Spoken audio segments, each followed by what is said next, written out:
Hi, welcome back to the Self-Care as Love and Medicine Summit. I'm super excited today. We have Emyrald Sinclaire, and the reason I brought her in is because she is a literal master of manifestation, and her mission is to really teach women all over the globe how to connect with themselves to bring in all that they want and more, and using the universal law of attraction, which we hear a lot about, but Emyrald is someone who's actually figured out how to put this into motion, which I think a lot of us want to hear more about. So I'm thrilled to have you with us today, Emyrald. Thanks so much for being here. Thank you. Oh, I'm excited to be here. That was a beautiful introduction. Let's do this. Yeah. Well, let's just jump right in. So tell me a little bit about the connection between self-love and manifestation. Yes, and I'm really happy you asked this question because ultimately, no matter what you want in the world, if you don't fully believe that you deserve it, if you don't believe you're worthy of it, if you simply just don't believe you can have it, you won't be able to manifest the thing.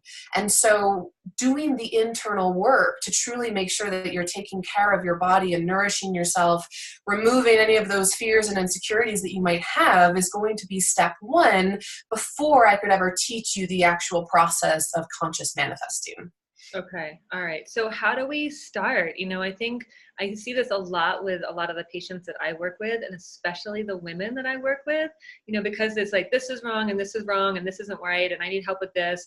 And I was like, okay, if you could wave a magic wand and you got exactly what you wanted, what would it be? And then it's like silence. What's the question? I don't know. I know I'm not getting it and it's his fault or her fault or, my fault for not being good enough or whatever. But when we flip that question around, people really have a hard time, a lot of people, not everybody, but have a hard time connecting into the big ask.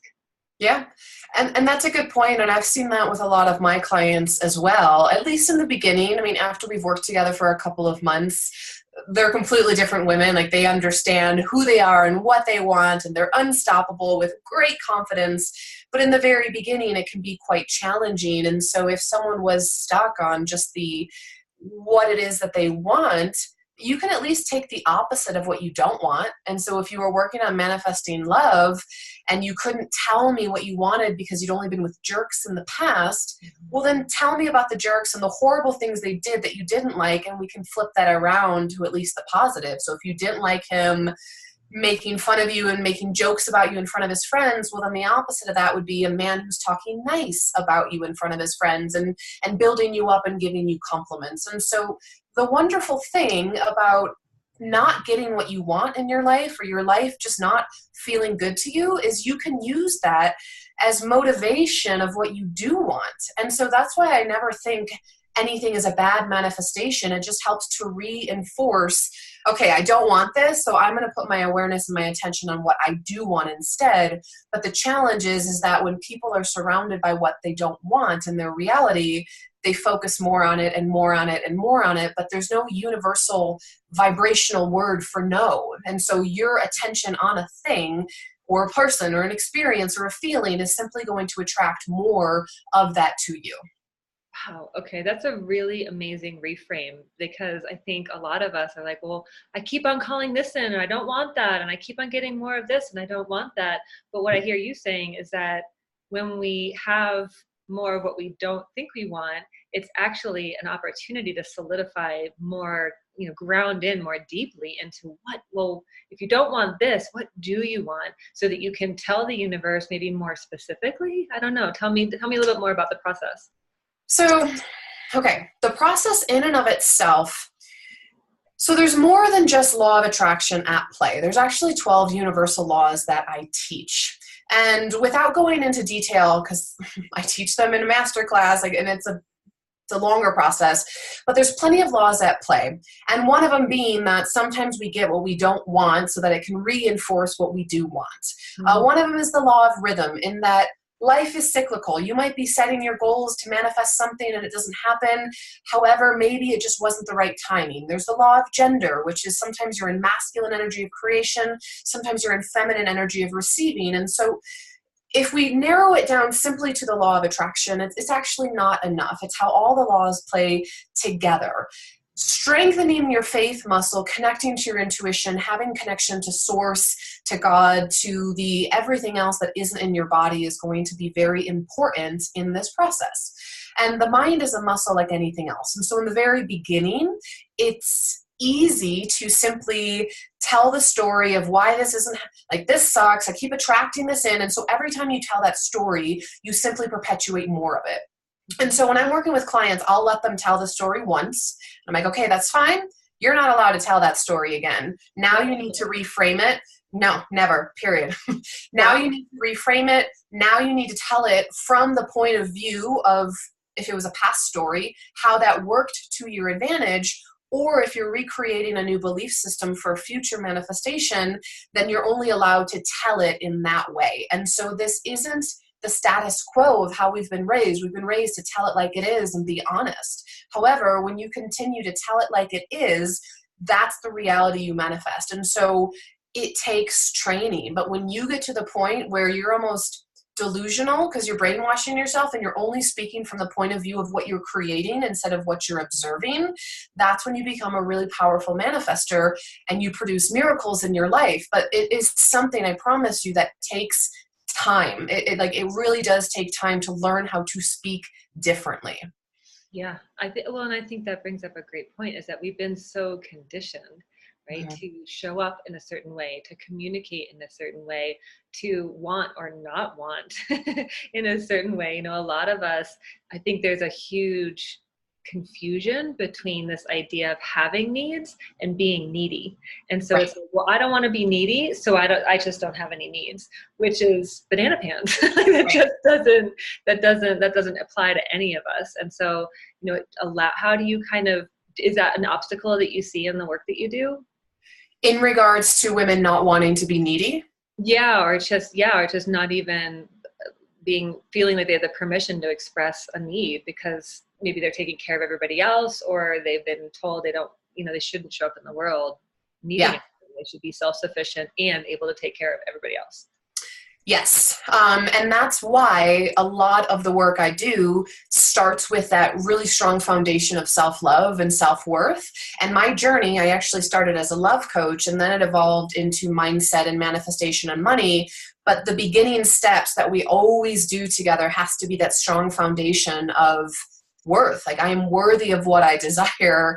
I deserve to be on this planet and have my needs met. And that work, like digging into whether it's the inner child and wounding, or even something you were told as a child, that work can be quite challenging and painful. But at the same time, it really has to happen because, like we said at the very beginning of this conversation, if you don't fully believe you're worthy of your desires or believe that it will happen for you, then it won't. And so the process of manifesting won't work for you because essentially, law of attraction will give you whatever your dominant feeling is. And so you might say you want money. You might say your affirmations of I am a millionaire and I am abundant. But if underneath the surface you feel poor, you feel not worthy, you feel like crap, reality will just continue to match that for you. And so truly the biggest responsibility that anybody ever has in this life, if we're talking about conscious manifesting, is to put yourself in a state where you feel good, where you feel worthy. Mm-hmm. Yeah. I think that's like so important, that foundational piece, because I think when we do slow down, a lot of us don't have that sense of self-worth, or we don't value ourselves as much as we value everybody else.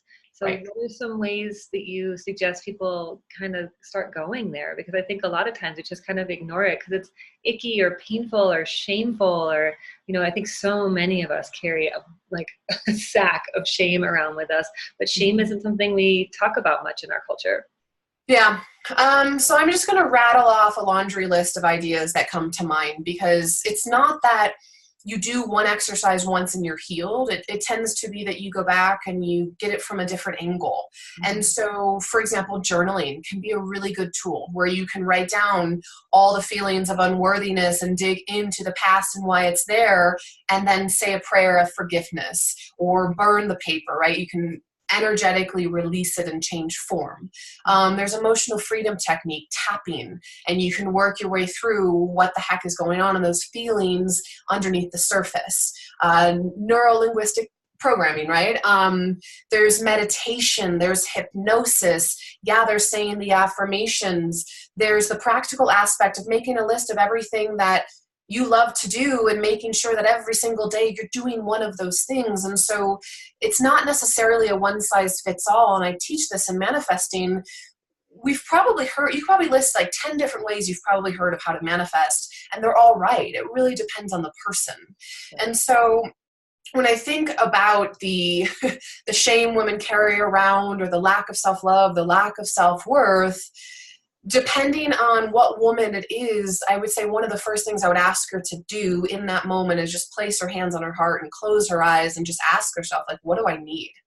Period. And just be there and listen. And I would say 9 out of 10 of my clients, that the first time they've done this, they just start bawling because they have never taken the time to truly connect and bring your awareness down into your heart space and just ask, like, what do I need right now? I love that. And I think you're right. I think just the act of asking is such a deep act of self-love. And that's really, really healing, because we do often ignore, our bodies, our emotions, our bladders, how many of us sit and like, just knock out one more email real quick, and we're like, we haven't drank. And then I have a lot of people actually that don't drink water anymore because they don't want to have to get up and pee during their workday because it interrupts their whatever. Right. So it's like this whole kind of turnaround thing. So I think that's so important to cultivate that practice of just even coming in. What do you need, sweetheart? What do you need? What's here? And that's something people can start doing right now. Yeah, I mean, that's a really simple exercise that I would suggest to every single human being, man or woman, just at least once a day, especially if you feel like you don't have the time to just connect in with your body and ask yourself what you need. Yeah.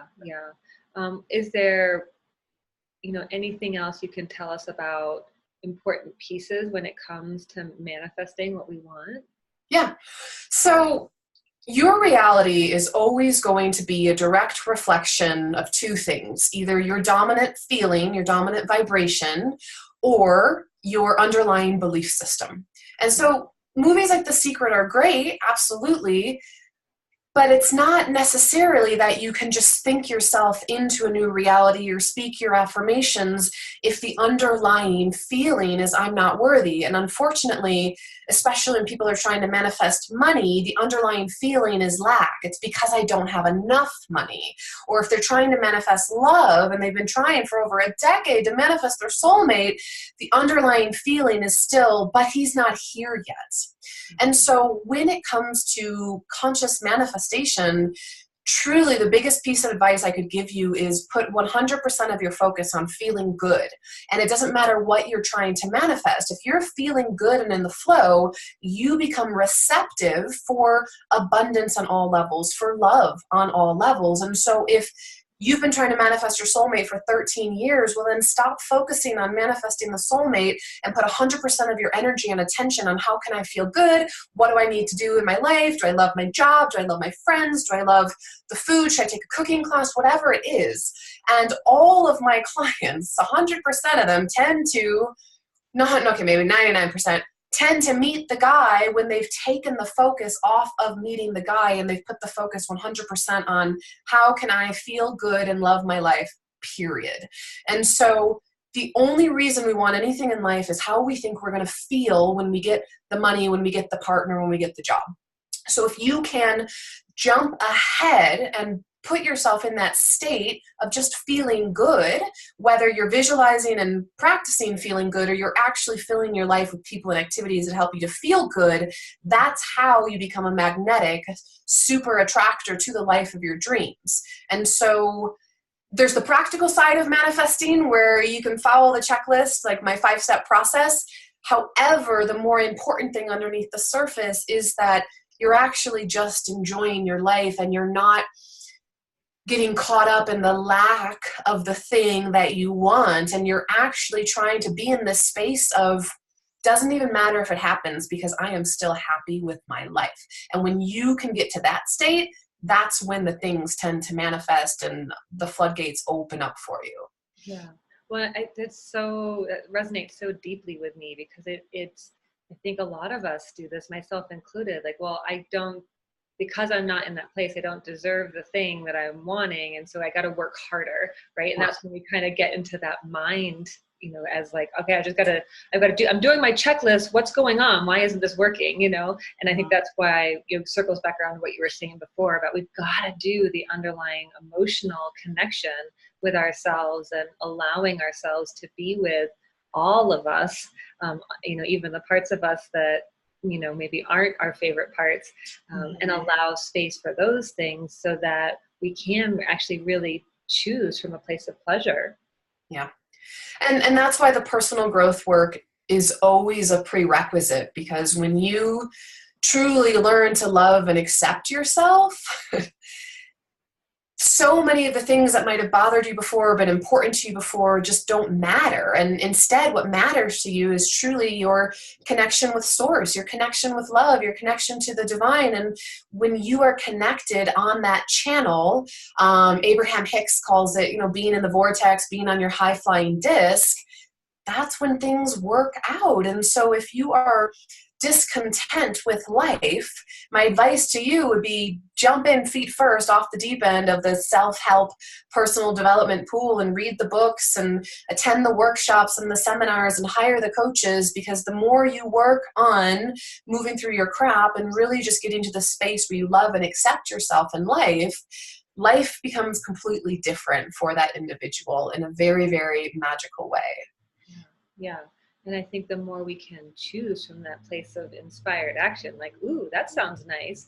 And then, at least for me, the voice comes in automatically like, well, you've got this laundry list of stuff to do. You couldn't possibly sit with your girlfriend for tea right now. But when we start to choose that, we are in more of the flow and there is more energy. And then we, like today, for example, I, went to dance and then I had a cup of tea with my girlfriend and I was like, I have so much stuff to do. And then I totally forgot a meeting and I was totally late and I just owned it. It was totally on me. I'm so sorry. That's not my total MO. But really we actually only needed 20 minutes, which is exactly what we ended up with rather than the hour. And so it's funny how it just starts unraveling into more of what you need, even though your mind is like, that's not how we're supposed to do it. Right. And that's where I would like to remind people that the ego, the mind, is something that's completely different than your higher self, completely different than your intuition. And so building your spiritual connection by meditating every day, praying every day, whatever it is you need to do to work on that faith muscle, you will be much more open to taking the inspired action instead of the egotistical, I need to do this, and check off the boxes. Because there's been plenty of times when I've had big, long to-do list, however, like you were saying, inspired to meet a friend for tea, and that turned into a referral for a client. And actually what I was working on manifesting was a new client, but I had my to-do list of how I thought it needed to happen. I needed to do a video, I needed to write a newsletter, I needed to jump on Facebook, when actually by me listening to, no, go meet your girlfriend for tea, that was the path of least resistance to receiving the client. And so women and men won't get on that state of trusting themselves unless they have the practice of really learning to listen and trust themselves. And when it comes to manifesting, the final step in the process is receive. And a lot of people block themselves from receiving because they're trying to do the universe's job, which is controlling the when, the who, the how. That's not your responsibility when it comes to manifesting. Your responsibility, for one, is to work on your belief system so that you actually believe you're worthy of what you desire. But then two, all you have to do is ask and really have a strong emotional why behind it. And I made that mistake for the first couple years of my business when I was working on manifesting. I knew what I wanted, but I didn't have a strong enough why behind it. It wasn't emotional enough to truly inspire me. And we attract by our dominant vibration, our dominant emotion. And so if it doesn't inspire you and light you up, and if you don't feel a passionate pull for it, you're probably not going to manifest it because there's no emotion, there's no vibration behind it. Okay. Yeah, and that makes a ton of sense to me because, but we've been so acculturated to come at it from an intellectual point of view. Be that, well, I need my business to grow by 10x because I have these bills that need to be paid and da da da da da da da. Or, this is my to-do list and I can't, be distracted from that in order to open up. That's one of my teachers was telling us last week or the week before, the different, we were really talking about the difference between focus and presence. And when we're focused, we can see that one thing and we might be able to achieve that one thing, but we're actually missing the 360. We've got a tiny little sliver.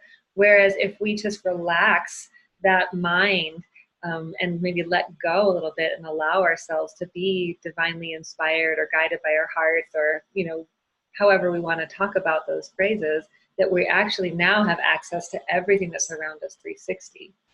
Yep, exactly. And you bring up a good point. Oftentimes throughout my day when I'm feeling blocked or stuck, I will simply take a moment to close my eyes and meditate or go for a walk around the block. I'll just remove the mind from the equation and allow myself to just be more present and aware of, okay, what am I missing here? But that's also, I'll sometimes bring in a prayer and say, guide me, help me. I'm not sure what I should do. This is what I want and why. However, I am open to your guidance, like lead the way. And so the more spiritual I've gotten and the more I have a communication with my higher self, with my intuition, with God, the easier my business is. And last year was a phenomenal year in my business. And I tell you, all I did is what felt good, and I took inspired action. I didn't follow anybody else's one size fits all. Of course, I hired coaches, but I took the parts from them that I resonated with. Mm-hmm. And then ultimately, all I did was do what felt good and take the inspired action. And my business exploded as a result of that.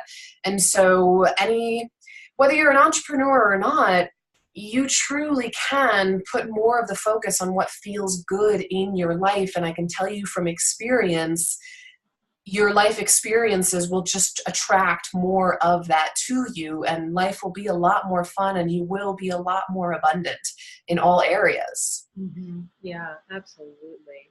I mean, I think that is it's like so important. I mean, that is everything. And I see that all the time as it relates to health too. Yeah. Like people get really constricted, like I have to eat this certain way, or I have to exercise a certain way, or I have to take all these supplements or whatever. And I always question that, like, well, does that feel good? And do you like that? And well, I don't know. I mean, I've run for 30 years. I'm just going to keep running, or, that sort of thing. And it's like, well, how does your body want you to move? Do you want to walk? Do you want to rest? Do you want to sleep in? Especially my 5 a.m.ers.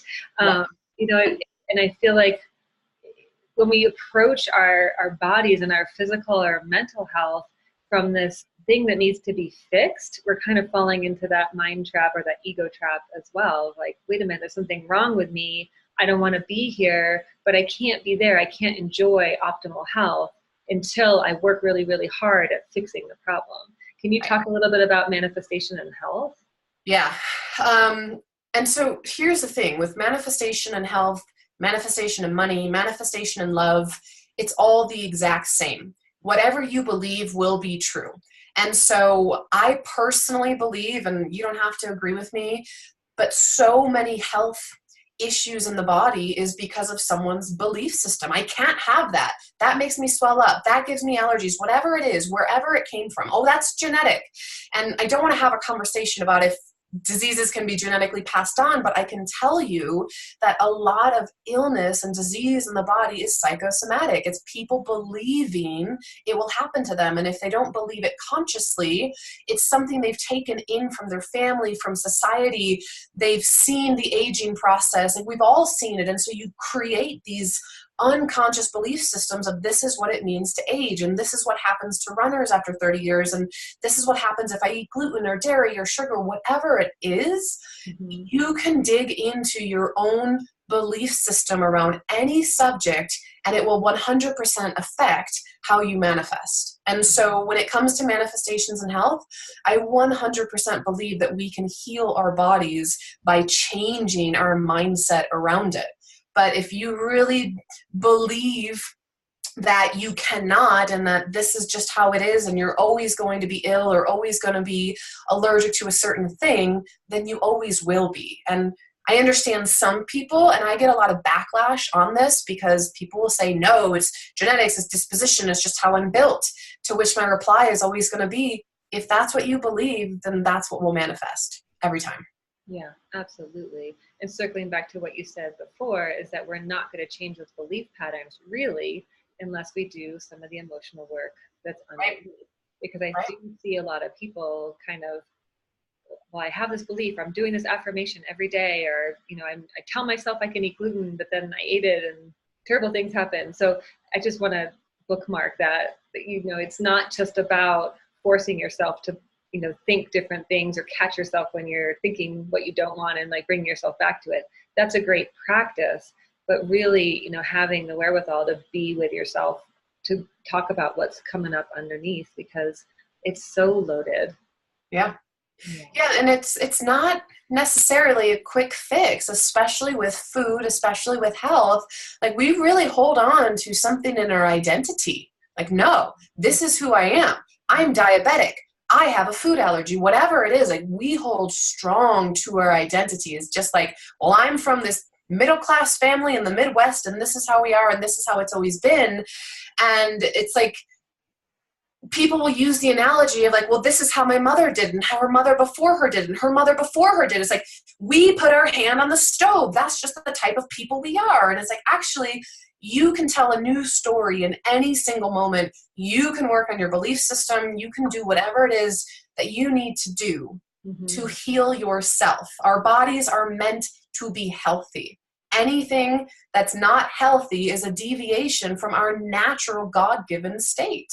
And so I fully believe that if you believe a thing, that is what will manifest, period. Yeah, absolutely. I mean, and that's the foundation of naturopathic medicine, is the idea of the vis medicatrix naturae, which is Latin for the healing, the inherent healing power within each of us. And the analogy that I use is, you know, those bobo clowns that you punch and they just pop back up. That's how our systems are designed. You know, we're meant to restore homeostasis and come back into balance every time. We have that innate wisdom and innate power. But we've lost that connection along the way, but we haven't lost the ability. And so it's really about reconnecting, but we're only going to be able to do that if we reconnect more deeply with ourselves, and then we can access all of those things. But I couldn't agree with you more. We are meant to be in balance. We are meant to enjoy health as long as we're living, not just for the first third of our lives. Yeah. Which just seems preposterous, and especially after living in foreign countries like Ecuador, where people in their 80s, 90s, and 100s are still hiking up and down mountains, like no health issues at all, because, I mean, they're living a healthy lifestyle, they're maintaining activity of the physical body and the mind, and so they stay healthy. But I think part of it is also, it's not such a crazy, stressful lifestyle. They're just much more at one with nature and with the earth and enjoying. And when we're in a state of enjoyment, we feel better, right? And as you know, if you're in a state of stress, that tends to be when the immune system is suppressed and we get sick or we get injured. And so there's a lot to be said about lifestyle. And if we're circling this back to the self-love and self-care, you don't love yourself if you're burning it at both ends of the stick, the candle, whatever the expression is, if you're not eating well, if you're not sleeping well, if you're living off of caffeine, if you're not meditating or doing yoga and moving your body every single day. I mean, all these little aspects of self-love and self-care make a big difference in the overall picture of mental, spiritual, and physical health, which then allow you to be this powerful attractor or manifester in your life. But it has to stem back from the slow down, connect in with your body, get in touch with what you desire and why, and then remove anything that's telling you why you can't have it. And that process can take a while depending how deeply seated the belief system is. Right. Well, and I think, as you probably know, a lot of times we're our own worst enemies. And so any tips or ideas for those of us who are listening that know that our own critic is what's getting in the way, and we're the ones telling ourselves that we can't have it, or we can't get that big, or we can't get that sort of love, or that isn't for us. Mm-hmm. To kind of even raise our self-worth. Mm-hmm. So I call the inner critic the evil stepmother. One of my first courses, Attract the One on Attracting Love, it had like a fairy tale theme. And I'm like, all right, the evil stepmother is the one telling you why you can't, why you're not worthy, why you suck. And so one of the exercises that I had them do is write down everything the evil stepmother says. And then say a little prayer of forgiveness and then flip it around. Like, what would the fairy godmother say? Right? It's like, think about if you were talking to your best friend. How would you say that to her? Like, what would you say to her? And so those little reframes, if you do it every single day, can make a difference. Even just looking in the mirror and saying, I love you, which was Louise Hay's mirror exercise, can make a big difference. Making it a point that every day you're going to say something nice to yourself when you walk by the mirror can make a difference. Tapping, to me, has been one of the most powerful ways that I can release the emotions that don't feel good. And so these are some exercises that you can do on a daily basis until it starts to shift, so that you stop beating yourself up and stop thinking that you're not worthy or valuable. I love that. Okay, that's great. And so people are starting to do this work and starting to try to step into some manifestation, and they get stuck or feel like it's not working. Any advice? So when people feel like it's not working, there's a lot of things that could be going on. For one, sometimes it takes more time.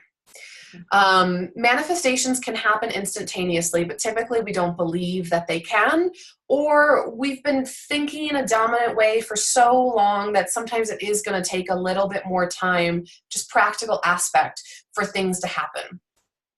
Second thing, work more on your faith muscle. One of my favorite quotes that I say often is, those who are certain of the outcome can afford to wait and wait without anxiety. It's from A Course in Miracles, which means when it seems like your manifestation isn't working or hasn't worked, that's just your opportunity to really dig your heels in, because that's when the work begins.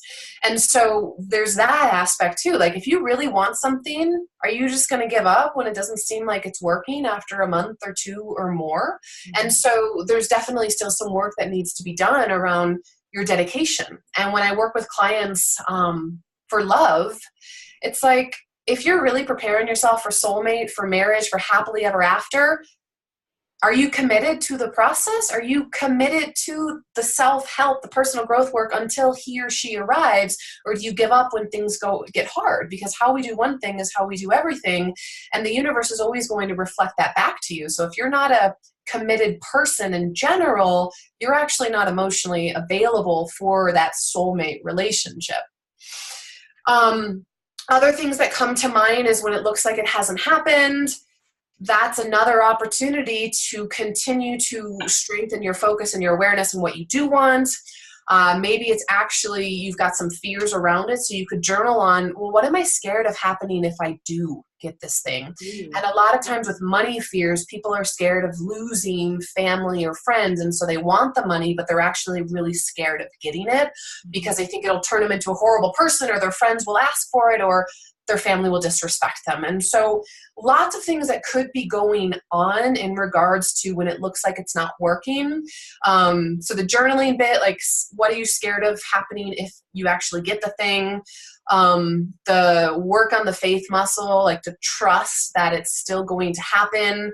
What's your dominant feeling and vibration? Like, you might be really working on manifesting, but if I asked you to think about the last 30 days, were you more focused on the fear of it not happening or the excitement of it happening? And so a lot of times people just aren't manifesting correctly, because truly the manifestations, how they happen is with your feelings, not your brain, not what you write down, not even what you speak, which is why affirmations alone don't work. It's the emotion underneath it. And so if you're telling a new story about what you're manifesting and you're getting excited about it and you're feeling the feels as if it's already happened, that's proper manifesting. If you're just checking it off because Emyrald said, well, I need to do my affirmations and visualize and tell a new story, but there's no belief or excitement under it, it's not going to manifest. So it could, could just be some little things that people need to tweak if something hasn't happened for them yet. Yeah, I love all of those. Those seem really accessible and doable and easy. Yeah, I mean, that is part of my goal of how I teach. I want things to be really simple and accessible because we're always manifesting. However, many people are unaware of their power of what they're doing. And so when you realize that you're a conscious creator and you will create based on your dominant feeling, that's all it is. And we have all these 1,000,001 tools that you can use, and the end result is simply meant to be to put you in that feeling state. So whether you're journaling or visualizing or doing a guided meditation or self-hypnosis, all you really have to think about is what's your dominant feeling, your vibration, and life is always going to match that. Awesome. Well, will you tell us a little bit more about some of the programs and offerings and classes? Like how, I mean, I'm like all a buzz, so I'm like, I want more. How do I get more? Yes. Okay, so I have the whole spectrum of free stuff and then all the way up to high-end one-on-one coaching.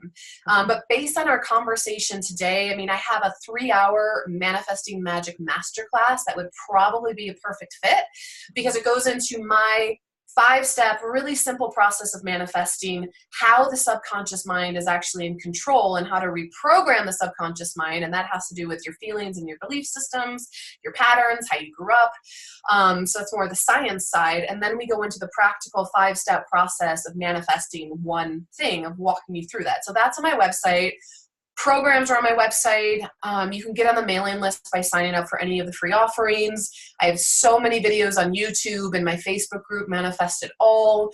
And so I would say anybody that's interested in knowing more about manifesting, like period, the masterclass is a great place to begin, or just any of the free videos on my website or on YouTube. Awesome. Well, thanks for making those so available to everybody. Any last tips you want to offer us, me? Let's see. In regards to manifesting the life of your dreams, I just want to remind people that if you don't believe you can have it, you won't. And so your work to be in alignment is matching your belief system to what you want. And your higher self, your everything that's not in your physical body is trying to guide you down the path towards your desires. Everything you desire is possible for you. However, we get caught up in telling ourselves why it's hard, why it takes time, why we can't have it, why our parents say we can't have it, why nobody else in society has it. And so a reminder that your only role here is to get yourself on board, fully supporting yourself that you can have whatever it is that you desire. How you go about manifesting that is completely up to you, but my personal belief system is that our desires are sacred. Our desires were put in our heart for a reason because they're saying, hey, go this way, go this way, go this way. And I can tell you, the more I've manifested, the more it inspires others, which then reminds me that my desires are sacred, and me having a thing actually does so much more good for the planet, because then they see, like, holy crap, it's okay to have these things, to have the lover, to have the money, to have the successful business, whatever it is. And so I would suggest to anyone that you start to adopt the belief system that my desires are sacred and I can have a thing simply because I desire it. Period. You're worthy of everything you desire. There's nothing to prove. You being in a body makes you worthy. Period. That gave me chills. I'm like, woo, yes. Like it's just like, you know, it's really, it's powerful. Even just hearing these words and getting that permission or that invitation, really. Mm-hmm. Yeah, awesome. Well, thank you so much for joining us. We'll definitely have your contact information in the email that's going along with this, and can't wait to talk to you again soon. Yay! Thank you. Bye. Bye.